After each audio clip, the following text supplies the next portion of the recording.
বন্ধুরা দেখো জাস্ট অল্প কিছু সময়ের ভিতরে কিভাবে আমি এতগুলো টাকা উপার্জন করে ফেলা। বন্ধুরা একদমই যে তোমরা পারবে সেটার জন্য অবশ্যই তোমরা গুগল থেকে অনেক ডিটেলস প্রথমে ডাউনলোড করে ফেলো। তারপর বন্ধুরা দেখো এখান থেকে তোমরা অ্যাপস ইনস্টল করে ওপেন করার সাথে সাথে তোমরা এরকম একটা ইন্টারফেস দেখতে পারবে। এখান থেকে তুমি উপর ডান পাশে রেজিস্ট্রেশন এখানে ক্লিক করে ফেলবে।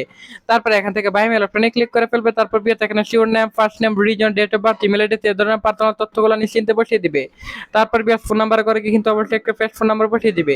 তারপর বন্ধুরা দেখো এখানে পাসওয়ার্ডের করে কি কিন্তু অবশ্যই তোমরা এখানে একটা 8 অঙ্কের পাসওয়ার্ড বসিয়ে দিবে। তারপর প্রোমো কোডের করে কি কিন্তু অবশ্যই তোমরা আমাদের স্পেশাল প্রোমো কোড NEW1000 এই প্রোমো কোডটি বসিয়ে দিবে। বিয়ার্স এই প্রোমো কোডটি বসালে এখান থেকে তুমি প্রথমে ঠিক যত টাকা ডিপোজিট করবে ঠিক তত টাকায় কিন্তু বোনাস পেয়ে যাবে। তারপর নিচের বক্সগুলোতে ঠিক মতো নিচে রেজিস্টার এখানে ক্লিক করে ফেলবে। তারপর বন্ধুরা দেখো এখান থেকে কিন্তু অলরেডি আমাদের অ্যাকাউন্ট খোলা হয়ে গেছে। সো বন্ধুরা এখান থেকে তুমি যে কোনো গেম খেলে আর্নিং করতে পারবে। বন্ধুরা সেটার জন্য কিন্তু তোমাদেরকে অবশ্যই ডিপোজিট করতে হবে। সেটার জন্য উপরে বাম পাশে প্লাস আইকনে ক্লিক করে ফেলবে। তারপর বিয়ার দেখো এখান থেকে তুমি ফার্স্ট বিকাশ অপশনটি সিলেক্ট করবে, অ্যামাউন্ট বসাবে। তারপর বিয়ার কনফার্মে ক্লিক করলে বন্ধুরা তোমাদের বিকাশ নাম্বারটি দিয়ে দিবে। বিকাশ নাম্বারটি দিয়ে দেওয়ার পর বিকাশে একটা ওটিপি আসবে সেটা বসিয়ে দিবে। তারপর বিয়ার তোমরা এখান থেকে বিকাশের যে পিন নাম্বারটি আছে সর্বশেষ সেটা দেওয়ার সাথে সাথে কিন্তু বিয়ার এখান থেকে তোমার অ্যাকাউন্টে টাকাটি এড হয়ে যাবে অল্প কিছুক্ষণের ভিতরেই।